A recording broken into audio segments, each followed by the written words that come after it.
Hey guys, we've just all finished watching Chaos Head. We've watched the last few episodes, and so we're just going to chat about it for probably the next hour or so, about things that were brought up, lots of the sort of storyline, aesthetics, whatever we feel like. Caitlin was just talking about the Church of the Divine. Is that the one? Yeah. Yeah. The this creepy cult in Chaos Head.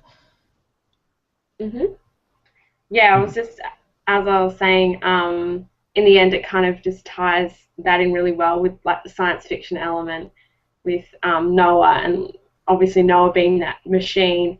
And we find out that the Church of Divine, or whatever it's called, has kind of has an alliance with one of the dominant political parties in Japan, and also with the evil guy who I forget his name. And so yeah, just I was saying like it really does tie in really nicely, and you kind of so it is believable. It isn't just like this weird cult that has these special powers. It's kind of yeah, they have like a sinister political sort of motivation.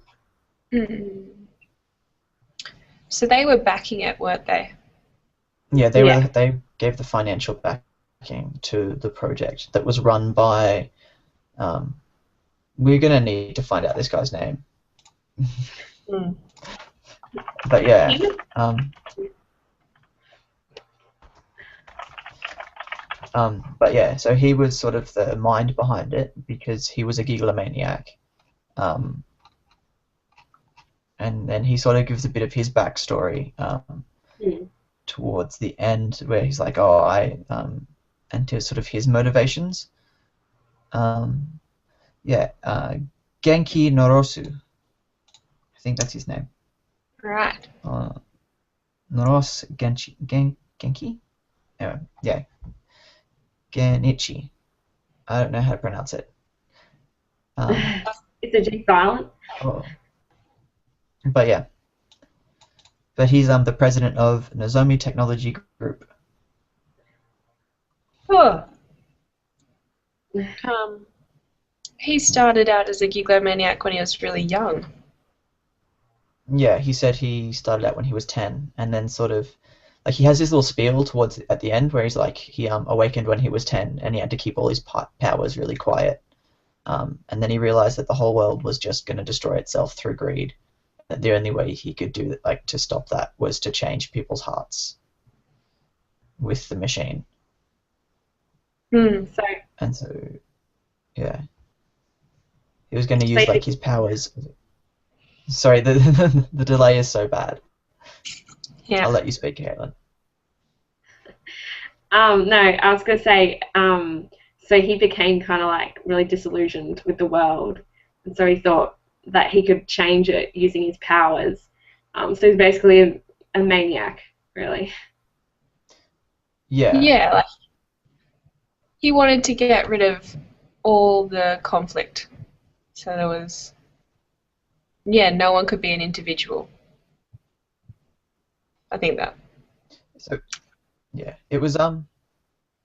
it's like it's sort of this sort of noble sort of view, whereas like I'm gonna get rid of everything bad in the world, but by getting rid of everything bad, you get rid of everything that makes people people, if that makes Yeah. sense. Yeah. I reckon hmm you get rid of everything good too, because without bad, I don't know, good doesn't seem actually good. It just seems whatever. There's nothing to compare it to. There's no sort of like if you're gonna have like a scale of like good and bad, but you get rid of all the good stuff is just like a flat line. There's no like I don't know. Yeah, exactly. Um, yeah, so he dies, and Taku gets to have his love with Rimi, but Yeah, and he becomes human. Um, he was already human, I think, Mm. but yeah, it's his like during the fight at the end there, he like mixes delusions to make himself something else. yeah. because Yeah, that was there's mm, um yeah, so the guy Noros sort of makes this delusion that he's not real, and then he sort of plays on that and goes, well, if I'm not real, then you can't hurt me. Like then like I'm all powerful if I don't exist. But like he's still like a conscience, but without like a physical body. And then interesting. he sort of changes the rules that people place on him, um, with their little like mind powers and delusions. Yeah. What is the older Taku, well, they're not older, the diseased Taku? He says at the end to Rumi, oh no, it's not Rumi. I mean, it's not the older one. It's just Taku. It's just normal Taku. He says to Yeah, Rumi, um, when she's talking about the sky, and he's like, um, all the color in the world is just electromagnetic reflections or something. Some Right. electromagnetic sign. waves or something. Yeah, something like that. And and that's what creates the light. That's what creates the colors. So just focus on that color and make it something else. Mm. Um, yeah, that was pretty cool to think about. It was just a nice thing.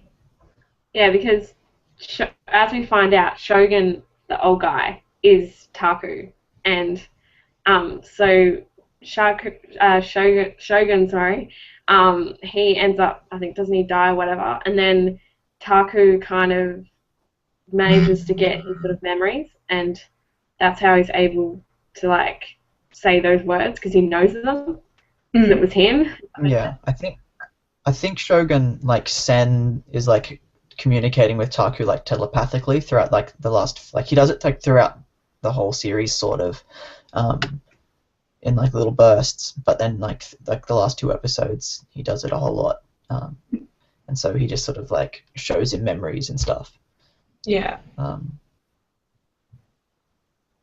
and it's Yeah. Sorry. Yep. what was it? He's there's a bit where like I think it's like only a really short like sentence that Taku says, and he's like, "Oh, I think he realizes that he's been accidentally reading people's thoughts." Um, Yeah, and then I was like, "Wait a second, does that mean that all the times that we've seen those scenes, like they start showing you the scenes from the Church of the Divine Light and Nozomu, the technology group, Nozomi Technology, and it started me thinking like, because the whole thing is sort of shown from his perspective, are those scenes him like reading their minds, or is it like are those scenes like put there so that the viewer knows what's going on, or is it that he's sort of seeing it but not fully understanding? Does that Do make you any have something? sense? Do you have something to add to that, Caitlin? just made me a bit more confused, but I don't know. Maybe Shogun comes into that, and he's like, I don't know, maybe seeing through Shogun's eyes, like I don't know, snippets of the past or like what's happening now. I know maybe he's sort of channeling that a bit. I don't know. Hmm. Yeah, I don't. What scenes are you talking about where he's reading people's minds? Or you suspect? Like all this, like the scenes that just have that trio talking and then like they're like watching over stuff. Yeah. Yeah. Oh, that's So him those reading. scenes. Well, that's what I'm proposing maybe instead, because like you sort of think it's just like part of it. They're just showing it so that you understand that there's this other thing going on. Yeah. But there's like this one sentence that he says in like the last episode, and he's like, "Oh, I've accidentally been reading people's minds," and I'm like, "Wait a second, does that mean that like those scenes have been like his like delusions or his like in his mind? Has he also seen that Hmm. as a character?" Because like how like the first few episodes we were talking about, like the whole thing is from his perspective. Yeah. and then it sort of seems like it changes when they start doing those scenes. But maybe it doesn't. Maybe that's also his, like, maybe he's also seeing that. I can go along with that. Mm. It's Yeah. very complicated. It's so, I don't want to say almost convoluted, because yeah, it does make sense, but there's a lot of, like, where did Shogun come from? Where did the gigomaniac that wants to actually turn everybody into neutral beings, where did he come from? Where did all the girls come from? It's a lot of holes in the story. I think maybe not so much holes, but just sort of unresolved kind of threads of the plot. So the series finished and they didn't really sort of answer a lot of those questions. They've just sort of left it to the viewer to kind of work out for themselves or make up their own minds about sort of those, I don't know, confusing elements of the plot. Is there, I think there's video games and stuff, isn't there, that where probably all this information actually, I don't know, you might get filled in a bit more. Well, yeah, there is, like, it was originally a video game. So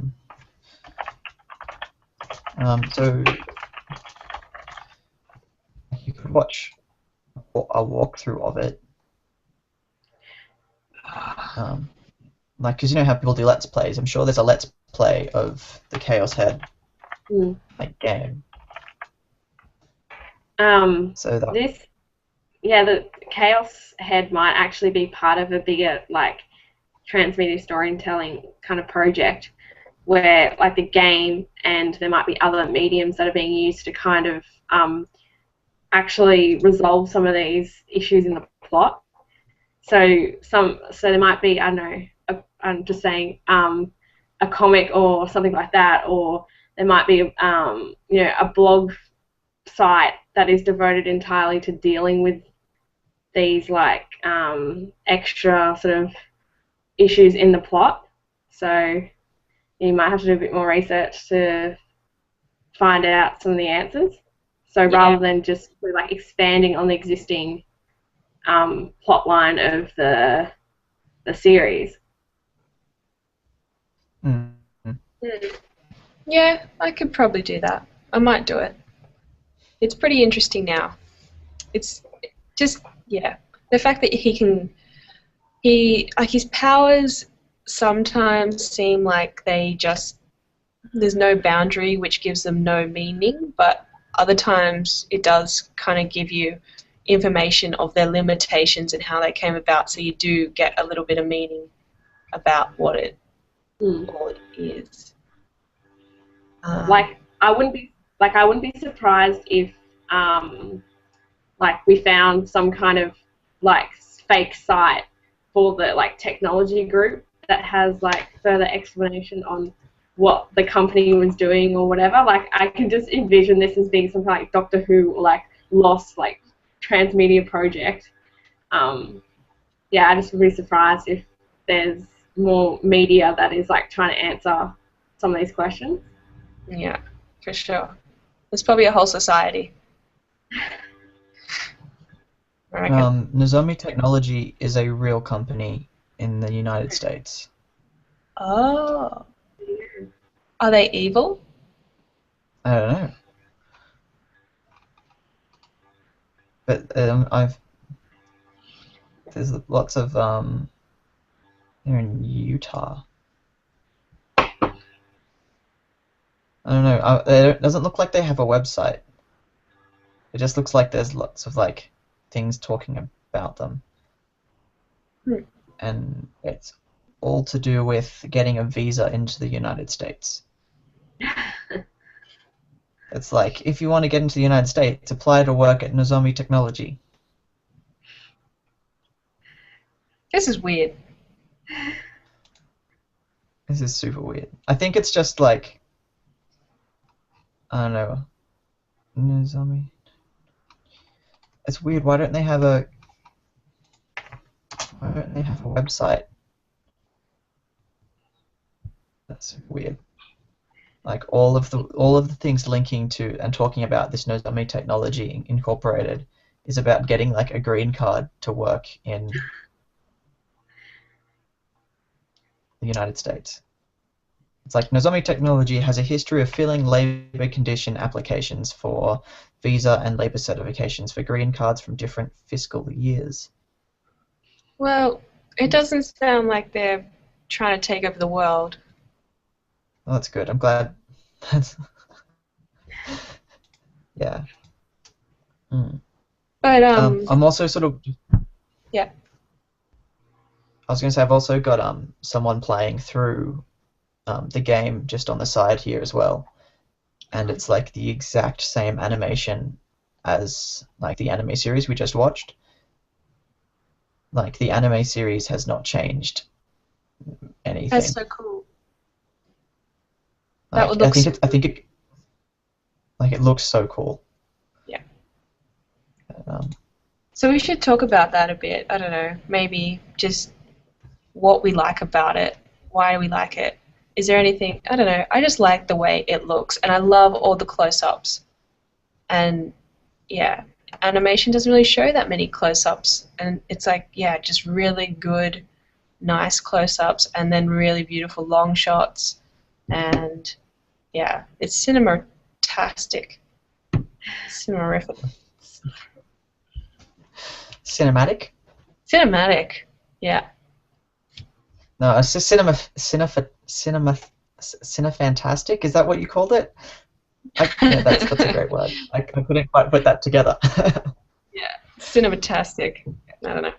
This is good. Yeah. It's just, yeah, the way that they made the sky look when they were having the earthquakes, and then at the end in the last episode, the sky looked like all like I could see a hailstorm about to erupt, but it didn't. But it just looked exactly like that. So that sort of like, yeah, that sort of dark colors in the sky and all the clouds. That's actually a terrifying looking at the sky just before a hailstorm, because it looks wrong. The sky looks so wrong.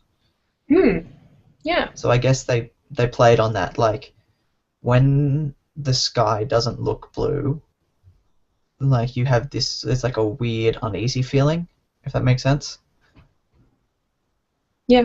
Like, and I guess it's like if it's overcast, that's like you're like, okay, it's overcast, but you still have like this over, like, I don't know. It's always calming when the sky's blue. Yeah. That was a key symbol for them. They just Shogun and Remy, blue sky. What? Yeah, we're getting off track. But anyway, why are Remy and Shogun together? How do they know each other? I have no idea. I think because Shogun isn't as old as he seems to be. Yeah, I know that. Because Shogun sort of explains that like he's got like a disease that makes him age really quick. So yeah, it's I don't know. Maybe they were just like friends, and she like seemed to like him. Okay. But he was like, I don't. They don't really explore the beginnings of their relationship. I don't think. Okay. Caitlin, why do you think? So you enjoyed it, didn't you? Yeah, I did. I think I was like you a bit. Like, it took me a little while to get into like the series, because I was just trying to work out, what was real and what isn't. Like, it was really obviously a complex storyline. So I think, yeah, in the end, I really enjoyed watching it, and I thought the ending was really good. Like the earthquake scene, I thought that was so good. How they like aesthetically, it was really kind of, I know it was like chaos really. Like you really felt that kind of chaos. Like everyone was running around, people were like dead, and people were injured, and so I think the creators did a really good job in kind of simulating an actual earthquake. But yeah, I think, yeah, I guess overall I did enjoy watching it. Yeah, because I've never seen any anime before, so yeah, that was a good introduction. Are you going to watch more anime now? Yeah, possibly. I know I need people to recommend, like I need recommendations on what's good and what isn't. No, you have to find your own. That's the rule. That's lots of the fun of like enjoying anime is like because I don't know I watched lots of it by myself like I just like sit and watch it, but then like talking to people about it is really fun, and like knowing other people who have seen the same animes as you, it's like Mm. I don't know, you have this weird connection because Yeah. um Mm. Yeah, Yeah, I can see I think that. Yeah. It's a community event kind of thing. Because I don't know, it's all pretty universal what happens in them. Well, in this one, I don't know. Anyway, yeah. yeah. But I think that's the same feeling with like any sort of like TV show or movie or something. When you've watched something really good and you really enjoyed it, you want to talk to other people about it. Of like, oh, did you see that bit? Or like, what did you think of this? Like, I think that's also the same for other like genres. Yeah. Yeah, true. Um, yeah. In this series, though, it is a good thing to talk about. I think it's a fun one to talk about with other people because yeah, there's big themes kind of thing, and you can ask them other people like, do you feel like this is a big deal and stuff like that. Yeah.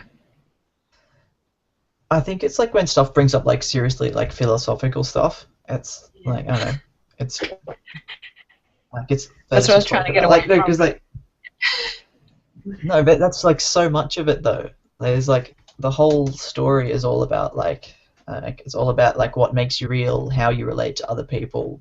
Yeah. Um, I, Yeah. And then he comes in with love in the end. I didn't think love yeah, was going to be an aspect of this series, but it's what he was all about in the end. yeah, But yeah. He I was guess that, like, sorry, Kenny. sorry, I was going to say, that kind of like romance love aspect kind of actually just makes him seem even more human. Um, like love conquers all, that kind of cliche saying. Yeah. He he's a big softy in the end. But so the bad guy is kind of by the way that he talks, like the speech that he gives to the bad guy, he kind of makes it seem like he is the one that's doing all the sacrificing, like the bad guy, because like Taku is just out there to get Rumi, and he's going to continue the human race's suffering just so he can get Rumi. Yeah, You know? Yeah. So he kind of, I mean, I totally agree because there's no such thing as utopia, and it would be I don't think it would be a very nice place. If, yeah. But I don't know, just the way that Taku phrases it, he makes himself seem really selfish, but I don't think he's being selfish. No. Thoughts? Um, yeah, yeah, I'd have to agree. I don't think he was being particularly selfish. But the whole like idea of kind of a post-apocalyptic world where everyone's kind of like brainwashed into like feeling the same things and thinking the same things, like um, yeah, I don't think that is very good at all. Like, I wouldn't want to live in a world where everyone kind of conforms to like one school of thought and like thinking the same way. So I actually think that's quite a common theme across a lot of like apocalyptic kind of like movies and TV shows and things. So I think that's quite common in that genre. But yeah, that's definitely an interesting point. Like, is he being selfish? by saving Remy versus, you know, his sort of obligations to save the world. Hmm. I think he makes it pretty obvious that he doesn't care about his obligations. Yeah. Like he sort of feels a bit sorry for Shogun at the end, but like most of the time, just he's like, yeah, I don't care. I'm not a good enough person to like try and make you live longer. It's like I think, and is it like, doesn't he say like Shogun's like, oh, don't like no, don't hold back, and then like use your powers as much as you like, and he's like, yeah, I was going to anyway. I don't care if you die. Hmm. In their little chat. Yeah.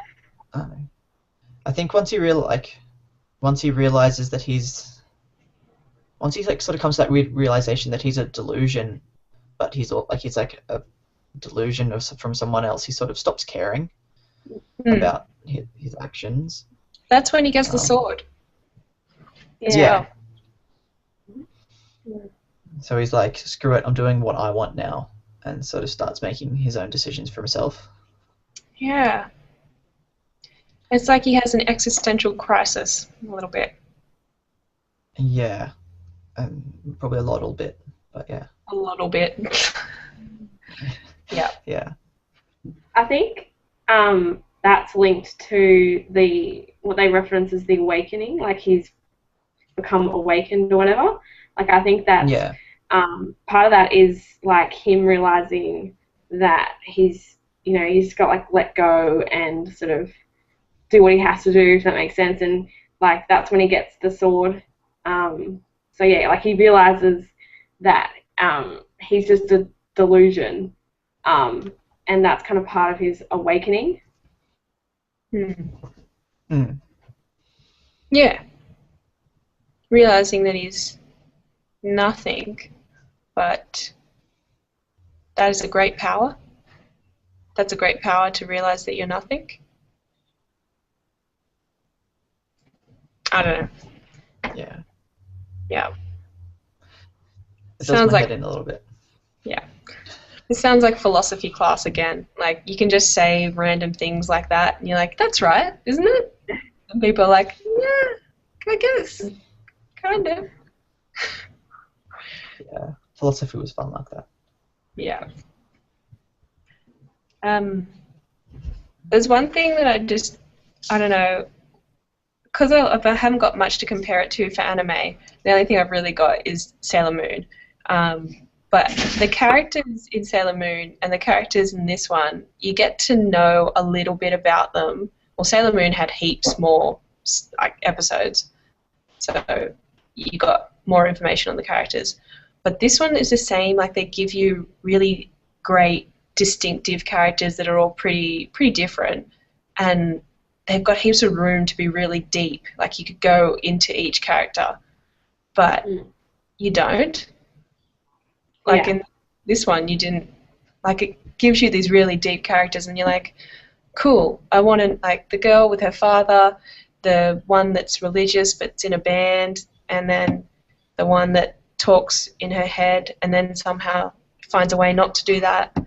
It's like, yeah, they're all really deep and cool, complicated characters, but yeah, they only get a little bit of time, and you think maybe it'd be better if you could get more time with them. Yeah. I think there needs to be a prequel to kind of like explain all the backstories, and like you could, if there was a prequel, you could actually use it to kind of explore like these characters further. Especially, is it Senna with the long dark hair? I found her to be like a really interesting character. Like, at first you think she's kind of like this tough, ruthless girl who pretty much kill anyone for what she wants. And then, like, towards the end of the series, she becomes kind of a bit of an emotional wreck, like, with her father and with her sister and mother. Like, I found that really interesting. Yeah, like, I would really like to see, like, more of her character and, yeah, just, like, her story and how, like, before she meets Taku. Yeah.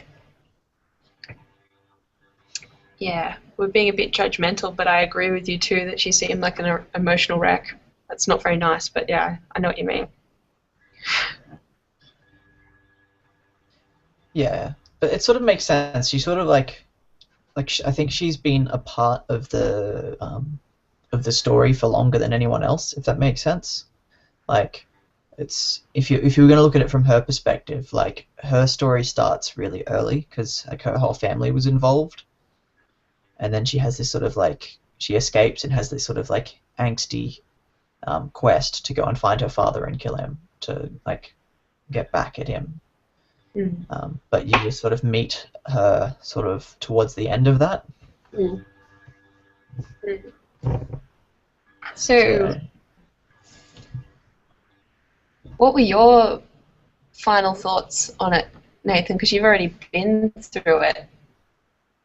Like, It was it's just I've watched it twice before, and it's like but it's been several years in between.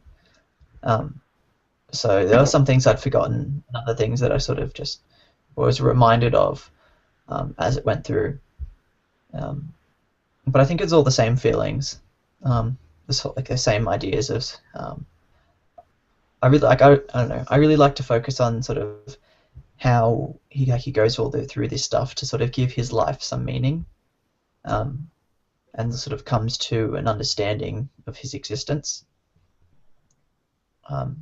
like through the people around him, if that makes sense. yeah, Like he only exists through the people that he interacts with, in contrast to where he is at the beginning, where he exists with no relationships. yeah. And what does it say at the end? You find out who you really are by looking at yourself through someone else's eyes. Yeah, yeah. Um, Yeah. and so it's Sorry. I was going to say that's a really interesting point to make because I think the evil guy says something about how humanity is reliant on like how other people perceive them, like their life is valued by others.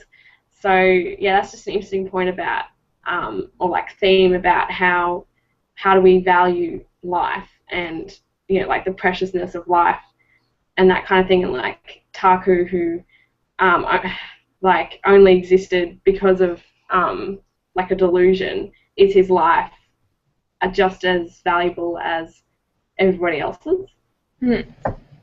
Yeah, that's so great. Like it's just the power of a thought. It's just creativity. That's the only thing that mattered in the end. And I guess that's kind of going through the whole series. You've just got the power of thought and ideas, like running around the internet with like games and virtual reality and that kind of thing, and him just being immersed in that world. And we all like he was just starting off as a recluse gamer guy, and what did he was like. He didn't have any social relationships. All he had was like imaginary fantasy ideas in his head of what a relationship was. And in the end, that made him real. He goes through a trial of having to break that fantasy relationship at the very end, where he sort of like has to go and like has like a fight with Sarah, is it? That's the anime character. Yeah. Yeah. So that's like that was a really like obvious sort of him breaking away from his previous life and away from like the delusions of relationships. It was kind of cool.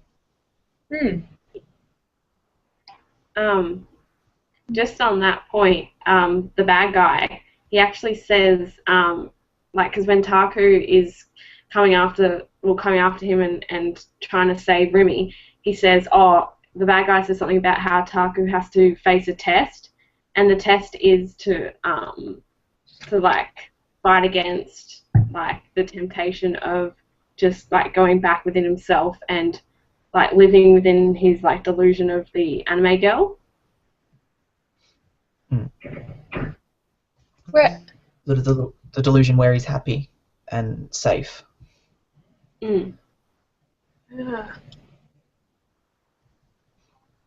I don't know if I remember. It's like it's just after like as he's going through the train tunnels. It's just after he's met up with Senna and they've had that sort of fight with the other police guy. Oh yeah. Oh yeah, that's right. So what was the point? Okay, he created his relationship with that anime character, just for the sake of sanity. Do you think? To give him. No, it's sort of tricky because it's like when he was imagined, did he already have that weird relationship with the anime character, or did he create that himself? Because like he sort of like came into existence as this like functioning person, but it's like when he was imagined as a delusion, did he already have that imaginary relationship? Because it's sort of, I don't know, or did he sort of make that because he didn't have any other relationships and he wasn't really sure why? I think it might be explained in another medium, like the trans medium.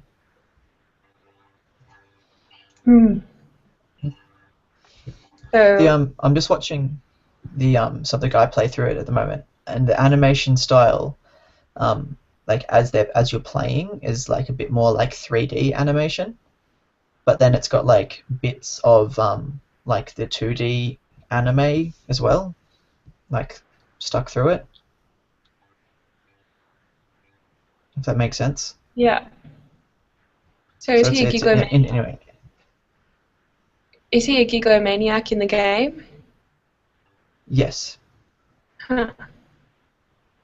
Does it look fun? Like, is he just creating color? Well, see, the game is interesting. Like,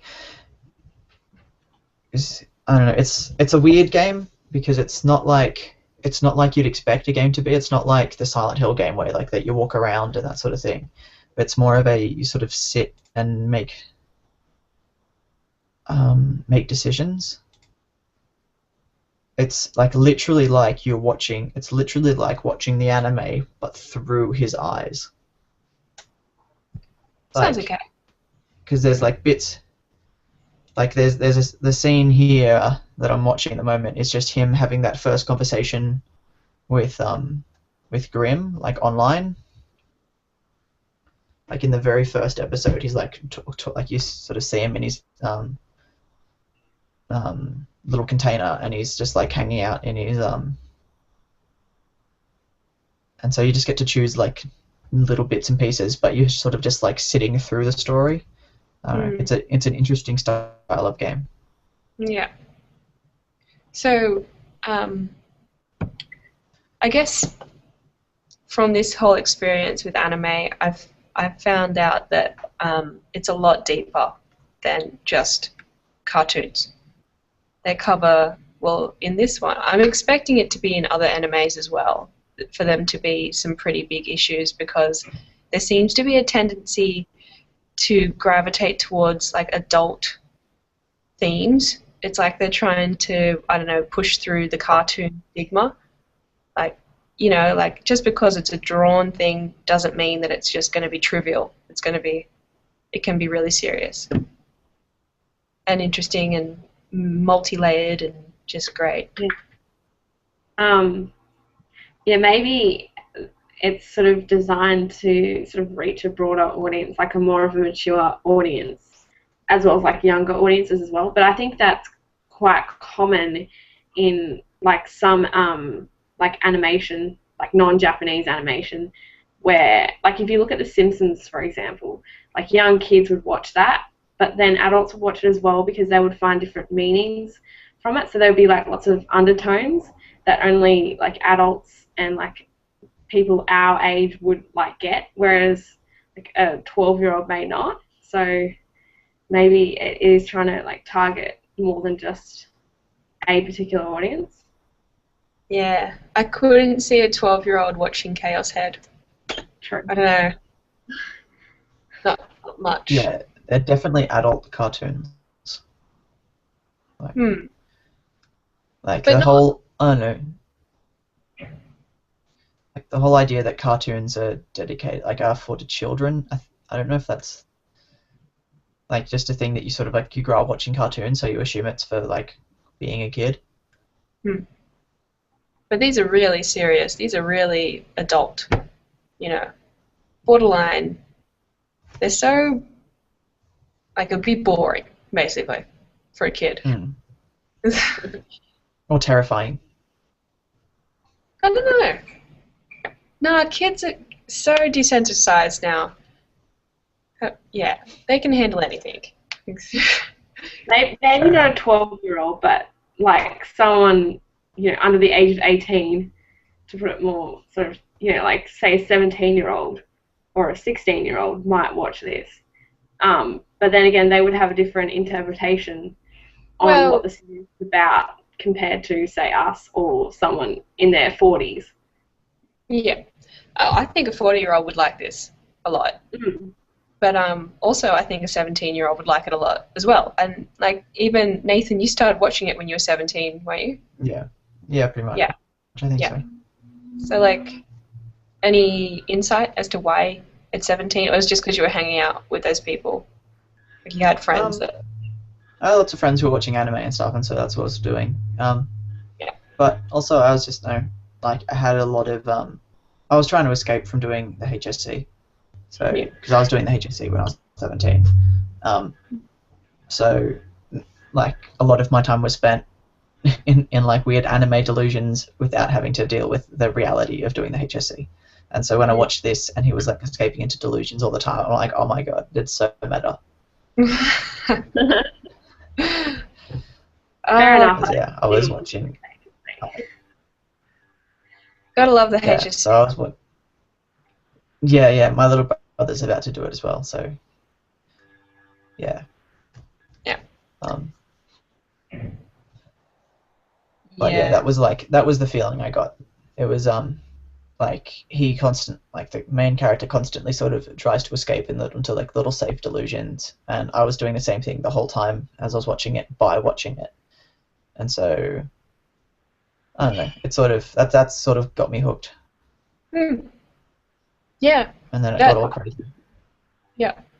I like this series, yeah, like you just said, how you saw yourself escaping to delusions. That's what, like, he's escaping to delusions, and that's like the series is doing all the time. It's like saying exactly the way most of our lives are. Like, it's, most times you watch a TV show or any kind of narrative, and it takes you away to a place that's kind of like familiar to you, but not exactly. Like, you still have to stretch to kind of put yourself in the place of the person that's speaking. But this guy, it's like the way that it's told, you can put yourself in the shoes, and it's like you just own those shoes. They're your shoes. You don't really have to adjust too much. Yeah. That's I totally get that feeling. Yeah. Which is odd because it's such a such a far out concept. Like, lots of the ideas are all like really crazy, and then like it's almost like it should be hard to relate, but somehow it's not, because if that makes sense. Yeah. I think that's what I was always trying to get around to with the universal themes, but it's more than just universal themes. It's a way that's speaking so directly about what is happening in the world right now. Yeah. Thoughts, Caitlin? Yeah, I was gonna say, like, there's lots of like concepts that are just way out there, but there's also a lot of stuff that we can relate to, and so like anyone can sort of, as you're saying, like walk in his shoes, like in Taku's shoes, and sort of relate to him and really kind of like gravitate towards him and what he's like going through. And yeah, it's weird that way. It's definitely a paradox. Like it explores these really crazy ideas that are just so unbelievable, yet it's still believable.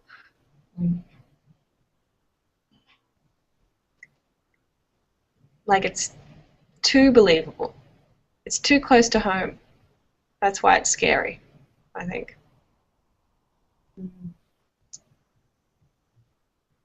What makes it close to home? Like, what for you? What makes it like feel close to home? Is it like the character of Taku and what he's going through, or is it like the ideas of the like the evil technology companies, or is it like, is there anything that sort of like jumps out at you? The way it flows between the social relationships and his struggle to have those and the digital reality that he chooses to be in and how they just get mixed up together, that feels like, yeah, now. And the fact, like, I'm having a conversation with a computer right now. Like, it's like I'm talking to you guys and we're in real time, but like I'm basically looking at a computer screen, and it's really bizarre, like, and it's so weird, but yeah, it's just indicative of exactly what, I don't even know if indicative is the right word, but whatever. He's like exactly what he's going through a little bit, like figuring out reality, where do I exist? I mean, yeah, what's a digital world? What's reality? I don't know. The game is a lot more gory than the anime series. They've just got to the bit where there's like the first pictures of the new gen stuff. That, you know how Grimm sends the pictures of the new gen stuff? Yeah. Yeah. And like they've just like the first one's the group jump thing or group dive. And they've just got this picture of the pavement and it just like anyway, sorry. That was disturbing. Video games. They always do that. Yeah. Yeah. I was gonna say, have you guys ever had I don't know, it was a weird experience I had. I've made a whole bunch of friends in a car community online, but you sort of know everyone by their online name, rather than their real name. Have you guys ever had that experience in like forums or anything? No. Don't think so. Because I had it was sort of weird because I met up with a bunch of them like in real life. We went and had a big meet, and it was really weird because you'd introduce yourself and then you have to like reintroduce yourself as your forum name, like so they actually knew who you were. So you're like, oh hi, I'm Nathan, and they're like, who? I'm like, oh, like NTS man, and they're like, oh hey, I know you. I'm like, oh okay, right. So it's totally weird. Yeah. That is a bit weird. But it's like it's a whole like different person. Like they know someone completely different, like who you are in real life. In a sense, like it's meeting us like two different people. Well, yeah. Yeah, like they only know like your online persona, and then so meeting up with them in real life is sort of weird. Yeah, this is the day and age we're in, like catfish, whatever else, extreme versions of digital communication. Yeah. And that's kind of, what he's saying, like you create this thing, this presence in a virtual reality, and then suddenly it's got more power than you. Yeah, suddenly it's not virtual anymore. It has real consequences, real implications. Cyberbullying. I was chatting to some of them on Facebook the other day, and because Facebook uses your real names, but then they referred to me by my forum name, and I'm like, that's weird, but that's how they know me. Like that's like how they first like saw my name, and like so that's how they refer to me now. So even when they see me in person, they're like, oh hey, it's NTS man, and I'm like, no, it's Nathan. My name's Nathan. Like this This is just cool. Like, I like it. I don't know. It's a Yeah. reality So I don't know, it we was have. Yeah. Yeah. What were you gonna say? sorry, I don't remember now. Sorry. The lag is just making the conversation so confusing sometimes. Yeah. Oh shit. Can't remember. But I think it was just that. I don't know. That's just where we are. I think. Can't remember.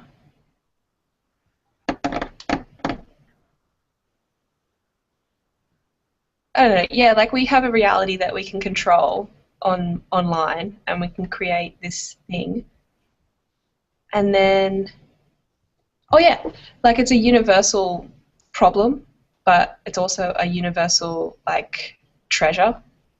It's something we can all relate to. That's like no matter what country you're from, Japan, Australia. That's yeah. I'm in the I digital think dilemma. it's a universal problem for first world countries, Ah yeah. I think, or for countries who like for people who have like reasonable and like consistent access to like online technology. Yeah. I just did the ultimate first world problem assumption. Yeah, I'm that's like, all it's right. a universal problem. They're just like, no, it's not a Yeah, universal problem, right? one of my other subjects, like the other week, our topic was on slums and stuff, and I was like, that's right. That's like, I don't know, there was a lot of like understanding, world problems that are like the majority of the world rather than like the majority of the world that you look at. Mm. Yeah. Um, Yeah. okay, I think we got slightly off topic. Yeah. I think we covered some good ground there. I like what was Yeah, just. very good. What was I going to say? Um, in I'm just sort of bringing in like bits and pieces from the game that I'm watching at the moment. A few weeks ago we were talking about like the place that it's set in, like being set in Shibuya, um, and how like that makes it like that's one of the aspects that makes it truly Japanese. Um, I just found it interesting then. One of the things that was in the game is that he's like the main Taku says that it's really bad living in Shibuya. Like he wishes he was living in Akira, because like there's Shibuya is like so busy and everyone's always like there's all these young people. So I thought that was an interesting statement because it sort of requires a bit of understanding about the two different places. Because if like you didn't know that like Shibuya was like this bustling town, like the center of Tokyo, and thinking like, yeah, it's just different. So I think it's Akira. okay, what's the difference with Akira? What's Akira?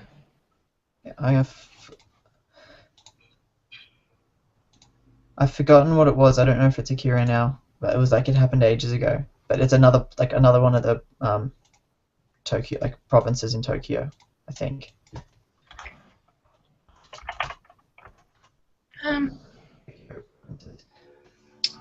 There were some slight mannerisms in the way that they were speaking that I can't quite remember now, but I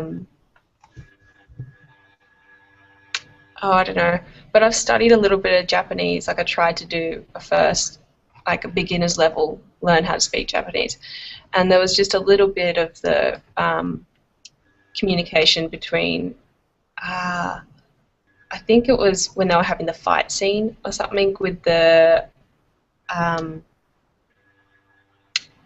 with the guy that wanted to take over the world, Yeah. and yeah, and there was just a little bit of the way Taku would he would put himself in a place where he was just so detached from, like, I don't know, he wasn't present in what was happening, and that could have been a part of his character, but it was also kind of like he was being like respectful as well in a fight scene, Mm.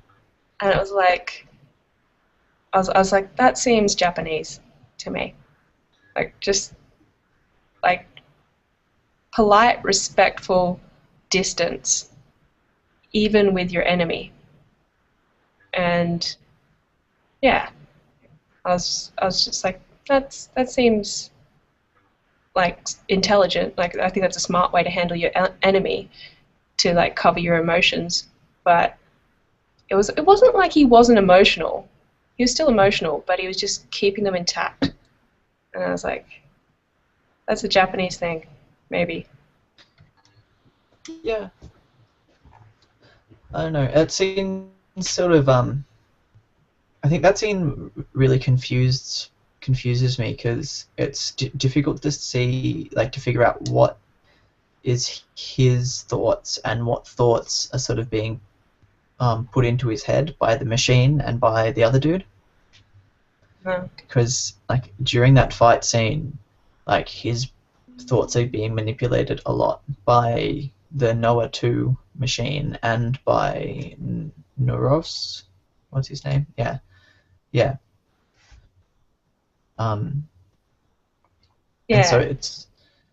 it's really tricky to figure out what is his thoughts and what are being put in his head and what like thoughts are his like is he manipulating. That's true. There was. It's so hard to pinpoint though, like bits where you could say, yeah, that seems Japanese to me, but there are so many instances when I'm watching it and I'm like, I just can't articulate what exactly it is, but yeah, I don't know. If you guys can think of any, can you think of any? No, I don't know. This is just the big $1 million question, really, is like what constitutes Japanese, like anime, and what doesn't. Yeah, I don't know. Like the setting and all of that. Like you could look at it in a superficial way and say, like the setting and like certain aesthetic elements of like the location and all of that is like could be classed as Japanese. But then I feel like that isn't. I know that's a really kind of trivial way of looking at it. In terms of like determining what is Japanese and what isn't. Hmm. Yeah. I think I'll write something in the blog. Yeah. It's sort of tricky to look at because like it's obviously Japanese because of the origins of the people who wrote it. Like that's what makes it Japanese. Like if you're gonna go and like look at something and go, oh hey, like what culture is this? It's you look at sort of the culture of the people writing it to sort of determine that, and then you look at the different things and it's like within the medium that would define it as being that. So, but yeah, I don't know. It's I think it's a lot of context about lots of different. Like, there's lots of small things. Like, obviously, like lots of the language that's used, and the way that they relate to each other. I just remember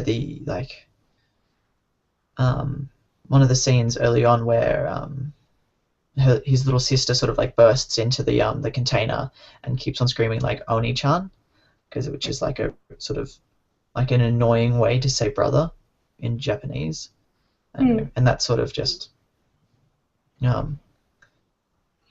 don't know. That seems to like that was like a one of the small cultural things that it's like, okay, so that's a Japanese thing. Like, yeah, she just sort of like runs into the room screaming like Oni-chan, which in Japanese is sort of like an irritating way to say like, oh hey bro, like come and play with me. Yeah, that sort of thing. It was annoying. Like every time she'd come in and say bro, even like getting the translation of bro seemed annoying. Like who? No one calls their brother bro. Yeah. It is I think hard. that, Yeah. I was going to say the cultural elements, like whether they are like signaling or like indicating if they're like inherently Japanese. I think that it's subtle. Like you'd have to look at like watch the entire series very closely, you know, a couple of times to kind of understand or to kind of examine if it really is Japanese, like what is Japanese and what isn't. Well, I think that like just because like I think like what is Japanese is like whether it is from Japan. Like if there's other like if aspects of it that happen to be like from Japanese influence, but also happen to exist in some other medium, like that doesn't stop them from being Japanese. Yeah. If there's like a particular trait that's like that's in like a particular sort of visual style that's in one of the scenes for something, and you're like, oh, okay, so that's because that's what that's like in Japan, but it also happens to be very similar to something else. I don't think that negates it being particularly Japanese. Yeah, just on that, I read somewhere ages ago, but I can remember now. Like I just remembered it because you kind of brought it up. But like with Australian cinema, there's a debate about like what is Australian cinema, and academics and like researchers have said that we should be looking beyond Australia for Australian cinema, like Australian producers, directors, writers, etc., who work in other countries, like their like international projects could also be classed to some degree as being Australian. So maybe this sort of idea could be applied to Japanese content, like some Japanese content that is not necessarily that isn't Japanese, but there are Japanese people working on those international projects. Those also could have elements of Japanese culture within them. That was a struggle for the Australian film industry recently, because there was to get funding from I don't know if it's Screen Australia or one of the other bodies, but to get funding for a project, you had to have like a particular ratio of like Australian people working in the cast and as producers and that sort of stuff. And there was a show a while ago that ended up getting made by the BBC instead of the ABC. And it was like, I've totally forgotten what it's called now, but it was getting filmed in New Zealand. And it had it was about a lake or something like. Top of the Lake. It was like yeah, I've seen it. Top of the Really Lake. good. Yeah, Top of the Lake. So that should have been an Australian production, but they weren't able to. Pardon? Oh, I was gonna say, like, I think it actually is. It's very much like a combination of New Zealand, Australia, and other bits of culture. Also, culturally it is, but it's not owned by anyone in Australia. Like it got bought by the BBC instead of the ABC, because the ABC had rules about what they like the percentages of like who could be producing and acting and all that sort of stuff, and how many of them needed to be Australian. And so the ABC didn't end up like producing it or buying it, like buying the rights to it, because of it wasn't quite right. And so there's all these Australian people working on it, but I don't know, just not quite enough to fit within the guidelines. Yeah. And so that was an interesting sort of like bureaucracy thing. Yeah. And I'm pretty sure it was the BBC that ended up buying it. Does it say BBC before all the episodes? Honestly, I can't remember. I don't know really either. But yeah, like if that's the case, that's a bit ridiculous considering that there was obviously a huge Australian influence. Like it had a bunch of Australian actors in it, like Thomas M. Wright. I don't know if you've heard of him. He's in The Bridge. Anyway, he's doing like a lot of stuff overseas now. But yeah, he was in it. Like he was the main character. He's obviously Australian, and there were a bunch of other Australian actors in it and writers and stuff. So yeah, it does kind of we have a really narrow definition of what like Australian cinema is, and this could even be applied to Japanese cinema and Chaos Head. Like we could be coming from a very kind of narrow perspective of what like what we would class as being Japanese. Yeah. Yeah. Sorry, I've just checked the Wikipedia for Top of the Lake, and it was originally intended to be a co-production with the ABC, but the ABC pulled funding when Elizabeth Moss was cast as the lead role because she's American. Yeah. And so UK TV, which is owned by BBC, ended up filling the funding. She actually puts on a really good accent, though. Yeah. I thought she was great. But maybe there could have been an Australian actress that was just as good. True. But yeah, that's an interesting sort of like case study of Australian film and Australian media. We're rigid. We suck. Yeah. I don't know if they've changed those guidelines since, but I'm not sure. Yeah, that's something important to think about. I think like it doesn't like I was looking at Chaos Head just on the mannerisms that can be quite interchangeable, but depending on the person, like what they see as Japanese or what they see as I don't know Korean or whatever. It's all subjective. Like, but the industry does actually determine ownership of what is.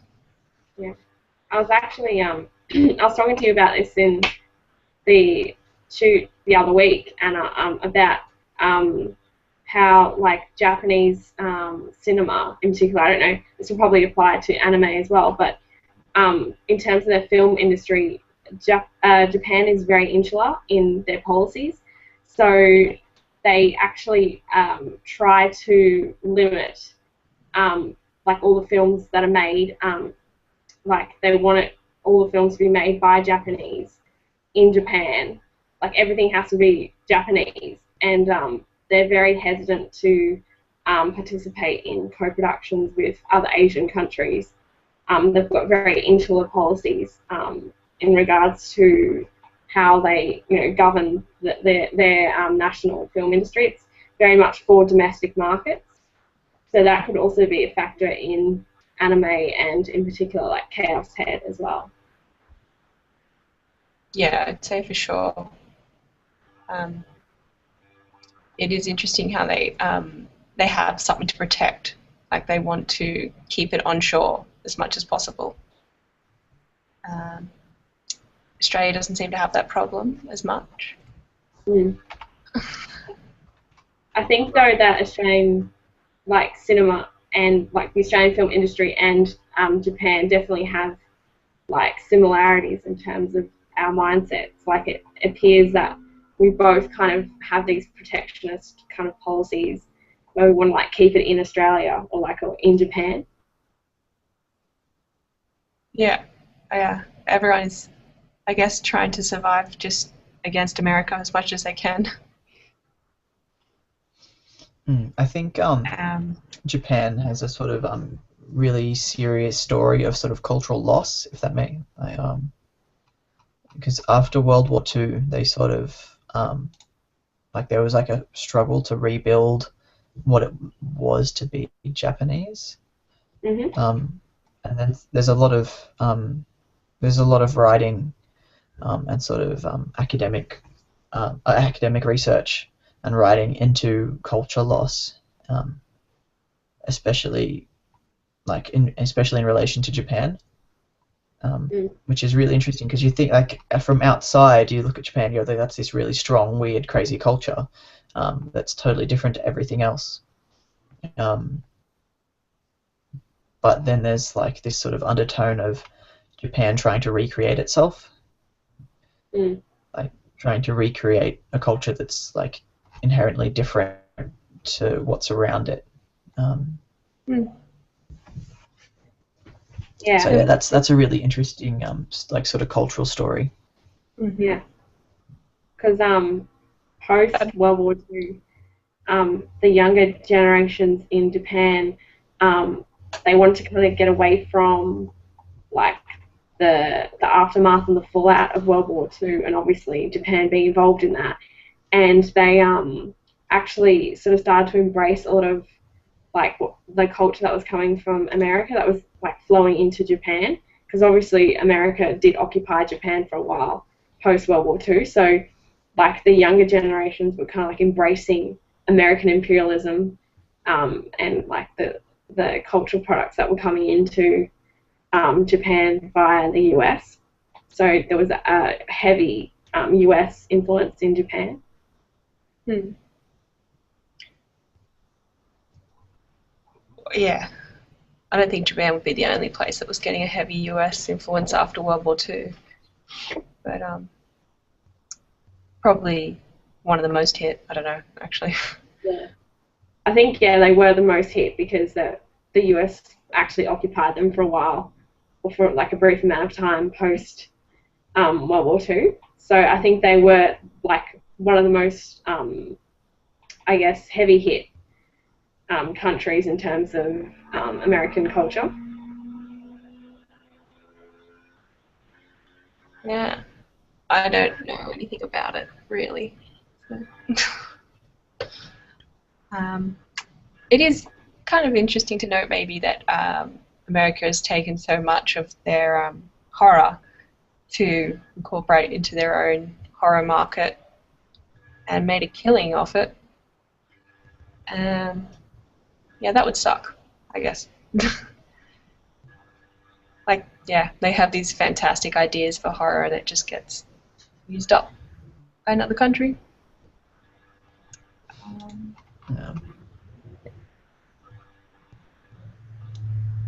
Yeah, the whole like sorry, the sort of the Japanese sort of horror market is very interesting because it sort of changed after The Ring, because The Ring was like the first film that dealt with a lot of different like different more modern things and had a whole bunch of different traits.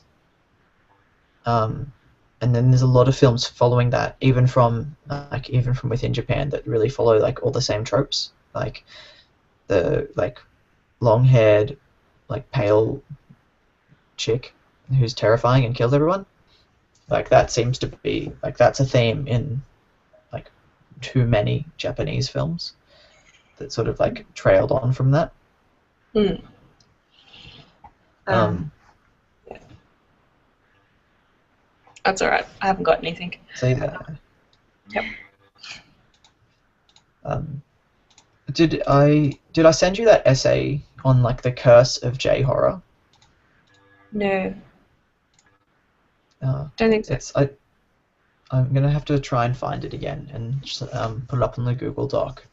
Because this guy, I think it's either an essay or a blog, but this guy talks about sort of like all the history of Japanese horror films, and then it gets up to like The Ring, and then from like then onwards, like they all seem to have like the same tropes, and then like it became popular overseas, and people started calling it J horror, and like it was this whole idea of like J horror had to like fit within these categories of like it had to like have that scary like ghost chick with black hair, and it was like there's all these like themes that sort of like are all throughout them, and it lost a lot of its sort of like historical basis, if that makes any sense. Yeah. Because if you watch like older Japanese sort of horror films and ghost stories and ghost films, they're like totally different. Mm. in style Yeah.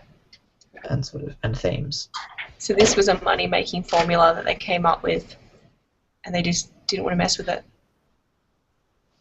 Well, I think like The Ring was a great film, and it was really popular, and it made a lot of money. And then people saw that it made a lot of money, and they're like, okay, well then if we do that, we get more money. Yeah. Well, I think, I don't know, but we may have gotten off track a little bit from Chaos Head. But I reckon we've got a lot of pretty good ideas that we came out with about the themes and stuff in Chaos Head. So just stop it about 15 minutes in 15 minutes before this, and then it's fine. Yeah, it'll be good. Yeah. If that's right, I'll put up suggestions for other animes for you guys to watch in the future up in the Google Doc as well. I'll start putting together a list of like things that I think are great. If you wanted to, if you wanted a list of things. Yeah, I'm pretty interested now. Okay, Yeah. That's good. You've been converted. Yeah, totally. Awesome. Can't All right, believe. Yeah, just saying, I can't believe I didn't know about it. It sucks. It's taken this long. there is a long road of watching all of the anime ahead, so yeah. Good. I remember there was like one night where I was like, okay, and someone had told me I had to watch Death Note, and I was like, okay, yeah, I'll watch it, and then I got it, and then started watching, and I think I watched like 20 episodes in one night. Like I stayed up like all night just watching it because Death Note is another good one. Good. I'm glad. I'm graduating soon, so heaps of time. Yeah, finish uni, watch anime, life complete. Yeah. Life complete. No, don't need any sort of jobs or anything else. Yeah. Anyway. Anime. That's what I need. That's fantastic. Oh, sorry, I haven't watched that crime film yet. Have you guys watched it? Yeah, I watched it yesterday. That's cool though. We can arrange to talk about it sometime. Mhm. Well, I'll try and watch it like before the weekend or by the weekend, so we can chat about it on Monday. Yeah. All right. It is pretty good. Like it's quite bloody and gruesome. So. Fantastic. Fantastic. Yeah, because I set up to watch it this morning, and then I realized that it was like so soon before we were like going to talk. Oh, like, okay. wait, this movie is 2 hours long. Yeah, it is fairly Yeah, long. like in 2 hours, it's going to be like the afternoon. Yeah, but you get hooked, like. Yeah. Yeah. So yeah, hopefully I can watch that tonight or tomorrow night or something. Mm-hmm. Yeah. Same. Lots to watch. Yeah. Alright, awesome. I'll stop the broadcast there, I guess. Okay. See you. Let's cut.